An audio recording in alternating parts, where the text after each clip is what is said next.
izi kelib qoldi. Bunda vaqtda bu ayol hargizmi "Mening tamoq yeyim kelib qoldi talada" demaydi. Nima deyish mumkinsa, "Ma balaning bugun talada tamoq yegiz kelib qoldi. Mush balliq bir talada kebab bulamdi, ma'lum narsa apasi qandaq" deb ifodalaydi. Amaliyotda bu kimning xiyoli degan vaqtda amaliyotda onaning xiyoli hisoblanadi. Shu proksiyalash usuli nimasi? O'zidagi bu xil hissiyotlarni darhol kimlarga yetkazish degan vaqtda bolalarga yetkazish hisoblanadi. Ammo proksiyalashning yana bir usuli o'ziga proksiyalash, ichki proksiyalash. Ichki proksiyalash degan nima? Deganda siz masalan ma'lum narsaga erishmoqchi, biroq uning erishamadingiz. Talab borda, ashunga erishganingiz bor. Ammo uning ma'lum sababni erishamadingiz. Bunda vaqtda qanday qilishingiz mumkin desa, ashunasiga erishgan bo'lib o'tishingiz mumkin. Masalan, ba'zilar yolg'onchilik mushunda keldi. Masalan, birisi televizor ko'rib dengiz bo'yini ko'rdi. Uning dengiz bo'yi shunda pag'as keldi. Biroq u dengiz bo'yi borolmadi. Bu vaqt u nima deyish mumkin desa, men palana vaqtda kichik vaqtimda dengizga borgan, anda qilgan, bizning o'ydagilar meni u yerga borgan, bu yerga borgan deb oxil o'zining xiyolini o'tmishdagi reallik aylantirish orqali qanoatlantirdi. Biz buni o'ziga proksiyalash deb ataymiz. To'rtinchi qaysi esa inkor qilish. Bu mandash aytgan vaqtda qo'l yetmagan shaptollar deb qo'yamiz, ochiq deydigan mundaq bir xil nimaga tushadi. Nurg'a odamlar o'zi erishmoqchi bo'lgan, erishaolmagan bo'lsa ma'lum narsani, o'zi erishaolmagan narsani inkor qilib, uning nachar yerlarini deyish orqali buningdan qutulib chiqish mumkin. Masalan, bir odamning tuyuqsiz bir xil televizor og'iz kelib qoldi. Biroq bu televizorni ololmadi. U vaqt bunda qanday qilish mumkinsa, bu televizor mandaq nachar, andaq nachar, bu televizorning mandayir bo'lmay, yak to'ksarpiyati ko'p deb mandaq holatda bu televizorni inkor qilish orqali qutulish mumkin. Yoki ba'zi yoshlarning masalan yoshlarda ko'p uchraydi bu. Yoshlar o'zi erishmoqchi bo'lgan narsani inkor qilishga nihoyat usta bo'ldi. Yoki bo'lmasa ma'lum ishni qilishga jur'at qilolmaydi. Nima ishga jur'at qilolmaydi desa, uningdan rad bo'lib ketishdan ansiraydi. Rad bo'lib ketishdan ansirganlik uchun u qanday qildi desa, u erishmoqchi bo'lgan narsani yaxshi ko'rmas bo'lib oldi. Masalan, bir yosh bola ma'lum bir qiz bolani yaxshi ko'rdi. Ammo uning oldiga berib dodil deyemas mumkin. Nima ish demaydi desa, u qiz tarafidan rad bo'lib ketishdan ansiraydi. Odam badani bundaq rad bo'lishdan intayin bir xil qo'rqadi. Shuning bu bola nima deyish mumkin desa, men qizga qiziqmayman deblam, uni inkor qilish orqali aql hissiyotini ifodalash mumkin. Biz buni odatda inkor qilish deymiz. Endi yoshlardagi bu xil holat intayin bir xil xato holat hisoblanadi. Chunki odamning ma'lum narsadan rad qilinishdan qo'rqishning o'zi bu odamni intayin passiv holatga tushirib qo'ydi. U hech qanday ishga jur'at qila olmaydi. Nurg'un ishlarni yaxshi ko'rmaydigan bo'lib oldi. Nurg'un ishlarga ehtiyoj yo'qdek ko'rinib oladi. Bu nimani keltirib chiqardi? Nimish qundaq bo'ldi desa, u ashundan mag'lub bo'lib ketishdan qo'rqaydi. Mag'lub bo'lib ketishdan qo'rqqan vaqtlar uni yaxshi ko'rmas bo'ldi. Yoki masalan, boshlang'ich yoki o'rta maktabning bolalarini o'ylasak bo'ldi. O'rta maktabda ba'zi bolalar matematikani yaxshi ko'rmaydigan bo'lib oldi. Chunki matematika o'rgansimi, o'rganmasligidan, matematikani o'rganibmi, bilinmasligidan ansiraydi. Bunda vaqtda bu qanday qilish mumkinsa, matematikani yaxshi ko'rmaydigan, matematika xushi yo'q holatga kirib olish orqali o'zining aql hissiyotini yushirish mumkin. Bu qanday xarakterni keltirib chiqardi desa, odam bir xil jur'atsizlikni keltirib chiqardi.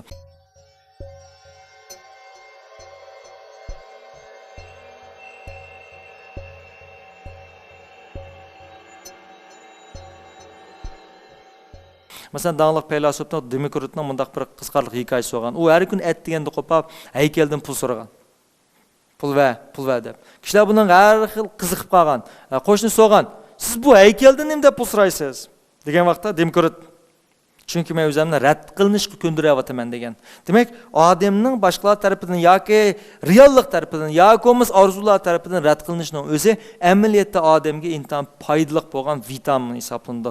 Biz qancha kishilardan rad bo'lgan sari rad qilinishning unchalar cho'ng ish emasligini yoki uning qo'rqinish emasligini his qilamiz. Bunda bo'lgan vaqtda bo'lsa har qanday ishga jur'at qilishga urindigan gap. Bu har qanday bir yoshlarda yetilishga tegishli bir xil xarakter. Kim rad qilinishdan ansirgan sari uningda jur'atsizlik, passivlik kelib chiqadi. Unda 5-chi ta'tir ifodalash. Ta'tir ifodalash degan qanday desa, bir odamning ikki xil hissiyot bo'lib qoldi. Bir vaqtda ikki xil hissiyot bo'lib qoldi. Ikki xil hissiyotning birisi kuchli, birisi ojiz. Bunda vaqt odam qaysi ifodalaydi desa, kuchli haqiqiy hissiyotni ifodalamay, ozroq hissiyotni ifodalaydi. Masalan, ikki do'st var masalan, mashkan do'stda. Bu ishkanlarning ishlarida birisi ma'lum intamı qatnash, aspirantlik deb turaylik, aspirantlikqa qatnashdi. Yan bir siz aspirantlik qatnashmadingiz. Endi bu yaqin do'st. Yaqin do'stlar orasida hargizmi qarshi tarafning o'zining do'stining uningdan bek olqib taraqib ketishni orzu xohlab ketmaydi, ko'rmaydi. Undaq bo'lishini ko'rmaydi. Bu hargizmi uning nachar do'stlik emas, uning psixologiyasi. U albatta beyaramlik bo'ldi. Chunki ular birga cho'ng bo'lgan do'sti, birisi imtihon berib, uningni o'tib ketsa, bu qiz uning bamisa. U chaqda qandaq kayfiyat paydo bo'lsa, ma qiz chuqur beyaramlik paydo. Bu bizning to'g'ri tushunmasa olmaydi. Unda esa bu qizni sizda masalan o'zingizning do'stingiz nisbatan ikki xil hissiyat paydo bo'ldi. Birisi do'stingizning o'tolmasligini umid qilasiz. Shu kuni uxlab kelishini umid qilasiz. yoki shu kuni imtihon kuni butun sunib ketishini umid qilasiz. Chunki sizda beyaramlik tuyg'u shu vaqt hal bo'ldi. Yana bir xil tuyg'ungiz nimasi? Prinsipman dedi, bu sizning do'sting. Sen u o'tib kelsan xo'sh bo'lishing kerak, do'stiga mundaq bo'lish kerak dedi. Bu hissiyotingizmi bor? O'tib ketishni ham xohlaysiz, o'tolmasligini ham xohlaysiz. Ammo sizning uni o'tolmasligini xohlashingiz bir qadar kuchli bo'ldi. O'tishni xohlasangiz ojiz bo'ldi. Bunda vaqt qaysini ko'tarib chiqishingiz mumkin bo'lsa, darhol ojizini ifodalaysiz. Adash chuqum imtihonni o'tib ketang, hargiz uxlab qolmang yoki hargiz butun sinib ketmasin deyish orqali qarshi tarafga ojizini ifodalab chiqishingiz mumkin. Yoki ba'zi ayollar bor. Masalan bu turmushda har xil ishlar tufayli uning yo'ldoshi masalan ma'lum bir xatolik sodir qilib bu ayolning ko'ngliga tegadigan bir ishni sodir qildi. Unda bu ayolda ikki xil xiyol mavjud bo'ldi. Birisi yo'ldoshni bek yaxshi ko'rdi. Bu turmushning buzilib ketishini xohlamaydi. Yana birisi yo'ldoshning bu xil qilgan ishiga nisbatan norozi. Unda bu ayolda ikki xil ko'z qarash tangli mavjud bo'ldi. Uyini saqlab qilish, yana birisi buningdan ayrilish, ya'ni buningdan ajrashish orqali buni bir taraf qilish. Unda ayollar bu ikkisining qaysi kuchli bo'lsa, yanla agar uyni tutib turish, yanla yo'ldoshiga bo'lgan umidi kuchli, ya'ni mushu uyni mayli, men yanla yo'ldoshimni yaxshi ko'rmam, uyni tutib turman degan idis kuchli. Ojizman degan ojiz.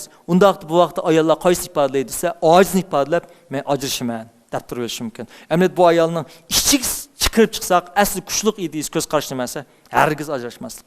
Bunda vaqtda u kuchli qilgan, mening yanla ajrashqim yo'q, men yanlam bo'yini sizni yanlam kechirib o'talayman yoki mening orzuyim ma'ni ifodalamay kuchliqni, nimani ifodalash mumkinsa, ojizni ifodalaydi.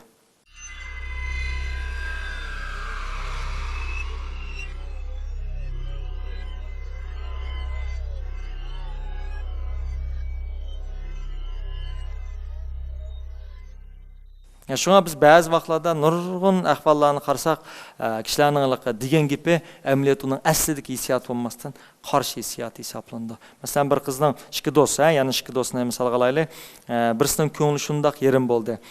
Endi ma do'stida ikki xil hissiyat paydo bo'ldi. Bu birisi uning ko'nglining yerim bo'lgani, ya'ni do'stining kelishmas kuchligini uningda yaxshi tuyg'u paydo qildi. Bu odamning o'zining tabiiy ashunda xarakteri. Yan birisi bo'lsa, u do'stining undaq bo'lib qolishini xohlamaydi. Ammo buni xohlamaydigini, undaq bo'lib qolish xohlamasligi sal ojiz. Uning ayndaq bo'lib qolganini ko'rish sal kuchliq bo'ladi. Undaq bu qaysini ifodalaydi desa, ojizni ifodalab, do'stining bundaq bo'lib qolgandan o'zining ko'nglining yerim bo'lganini deb, uning tasalli berishi mumkin. Ammo buni sizlar hargizmi, u mening xato do'stim ekan, u men mushunda qilyapsammi, mushunda o'ylabdi deb o'ylasangiz bo'lmaydi. Bu odamning psixikasi. Mana mushun tushungan vaqtda bir narsa borlik keldi. Nimasi? Kishilarni kechirib o'tish. Kishilarni kechiruvchi odam o'zini majburlaydigan bir xil xarakter emas. U psixikini o'rgangan holda tabiiy kishilarni kechirib oladigan bo'ldi. Faqat kishilarni kechirib o'tgan vaqtda nima shakllandi bo'lsa, ondan uningda bir xil ro'yi yeniklik paydo bo'ldi. O'tgan men bir qiz bilan paranglashib qoldim. Bu qiz o'zining eng yaqin do'sti bilan 10 yildek gap qilishmabdi. Shundoq yaqin do'st keldi. Bu 10 yil jarayonida bu qizning psixikasi og'ir darajada chataq chiqadi. Hatto gap so'zlarda eg'ib ketadigan, diqqat chechildigan, asliyanmaydigan, to'liq yig'laydigan bo'lib qolgan. Eng oxiri bu qizni men psixoanaliz qilsam, aslidagi do'stini intan yaxshi ko'rdi. Biroq kechirib yetmagan. Buni kechirib etish qandoqdir bir odamni zo'rlaydigan narsa emas. Bo'ptilar, sen uni kechirib et deganga bir odam kechirib etolmaydi. Ammo biz ma'qul psixikani, ya'ni odamning aslidagi holatining aslidagi psixikasining mushunda tuzilganligi, u qandoqdir uning nachar odam ekanligi emas, psixikasining shunda bo'lganligini tushunsak, biz kishilarni tabiiyla kechirib etolmaymiz.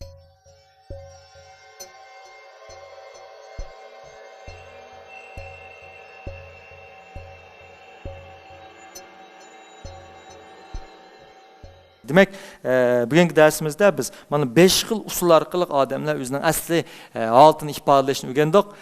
Agar mushuni biz yaxshi tushunib olsak, nurg'un vaqtlarda bizning psixikimizning sog'lomlashishiga foyda bor.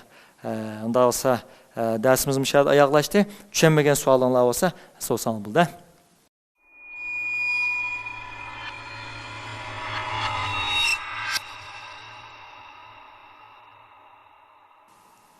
Siz. Muallim şu sublimatsiyalash bilan yo'tkash ikkisining farqi to'g'risida ozroq so'zlab bergan bo'lsa. Sublimatsiyalash bilan yo'tkash amaliyoti bir-birisiga o'xshab qoldi. Buni menda tushuntiray masalan, siz mening ochig'imni keltirdingiz. Men turkis qalamni otqim keldi. Biroq qarsam, siz kuchliq. Men qo'rqdim, yoki men hisoblan otammidim. Hamda buni otanmaganligim uchun men qanday qilish bu energiya keldi-da bu. Kelganda ekan, men balkim bu qalamni yeyib o'tishim mumkin. Yoki uyga berib muzdek dog' ichib o'tishim mumkin. Yoki tuyg'usiz she'rlarni ezib ketishim mumkin degandek maynergan boshqa sohaga qaytib o'tmanda. Bu nimani direkt berdi degan vaqtda nurg'ulg'an muvaffaqiyat qozonganlarni ko'rsak, amaliyoti bularning balliq davrini o'ylasak, balliq davrida chuqur bularda meyli bayatın akroitlarni tilg'agandek bir xil musbat bir xil ashundaq anısını seg'inishdek musbat bir xil hissiyat paydo bo'lganlik tufayli bular uftiqazlanib ketadi. Yoki bo'lmasa ma'lum bir g'azab tufayli uftiqazlanib ketadi. Masalan bir kuchliq ayol deb qo'yimizga, muvaffaqiyatchi ayolning oqida bir razil qo'l bor deydigan gap bor. Bu nimadan tushuntirilsa, bu ayollar nimish tuyuqsiz uftiqazlanib ketish mumkin. Balkim uning oil turmushida u ma'lum bir azob uchragan vaqtda buni shu odam chiqarmasdan o'zini jamiyatda aktivlashtirish, ifodalash orqali ashning yoki ko'z qilish orqali energiyani boshqa narsaga taqib maqli hisoblaydi. Shunga bu xil narsaning o'zimi odamda ba'zida turtkilik nima o'taydi degan vaqtda bir xil turtkilik ijobiy funksiyasi bor, ijobiy roli bor. Albatta buning salbiy tarafı bor. Masalan, kichik vaqtida ota-onasining diqqatiga erishishga to'liq muyassar bo'lmagan bola qanday qilish mumkinsa, keyin jamiyatda ma'lum bir yomon ishni qilish mumkin. Chunki yomon ish qilgan vaqtda jamiyat to'pi, jamoat to'pi uning diqqat qilishga boshlaydi. Balkim shu diqqatni to'liqlayman deb, ya'ni onasidan, ota-onasidan olmagan shu diqqatni jamiyat to'pidan olaman deb balkim jinoyat yo'liga tushib ketish mumkin. Chunki shu xil usulda jamiyat uning diqqat qiladi. Shunga bu xil sublimatsiyalash usulini ham aktiv ham passiv shaklda bo'ldi. Siz, yo'q. Yo'q siz. Yaxshimisiz Ali muallim?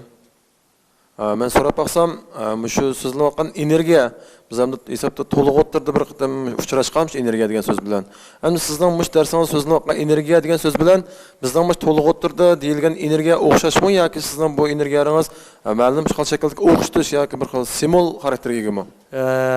Bu yaxshi bir savol bo'ldi. Ham bizning bu yerda da'vatgan hissiyot energiyalarimizning hammasi amaliyotda amaliyotdagi fizikadagi energiya bilan hech qanday farq bo'lmaydi. Sigmund Freud bu nazariyani deyishdan burun Brook va Miner qatorliq biologiyashunoslarning ta'sir ushtirgan. Masalan, u ifodalaganda mundaq bir narsani ifodalagan.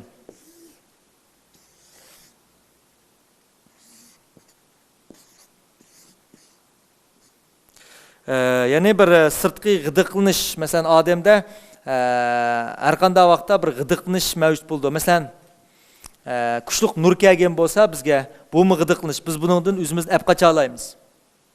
Ammo ichimizdan bir kuchliq g'idiqlanish kelgan, biz buni olib qocha olmaymiz. Chunki olib qochimiz degan sir bu bizga soyga o'xshab bizga agishib oladi-da. Unda o'z bu g'idiqlanish yoki bo'lmasa hissiyotdagi bu xil talablar. Masalan, ochiqni deylik. Ochiqlarning hammasini bir g'idiqlik qo'sh desak, bu odamda bir xil bearamlik tuyg'u paydo qildi. Ammo bu bearamlik tuyg'uning o'zi bizning nerva hujayralarining ichidagi eng kichik birlik neyron deb ataymiz. Men neyron deb atsak, neyron signal berdi. Sen bearam bo'lding deydi. Ammo bu bearam bo'lding degan vaqtda bu bir buning darajasi, bu energiyaning darajasi, bearamlik darajasi. Mushu neyronni partib chiqarishga, ya'ni yan bir neyron bilan sinaps yasashga yetarlik bo'lmasa, yerim to'lab qolgan bo'lsa, masalan, shar. Bu shar partilmaydi, harakat paydo bo'lmaydi. Masalan, siz isib ketdingiz, isib ketdingiz, ammo bek isib ketmadingiz. Turiverdingiz. Isib ketdingiz, yana isib ketdingiz, yana isib ketdingiz. O'yning temperatурасы o'rlidi.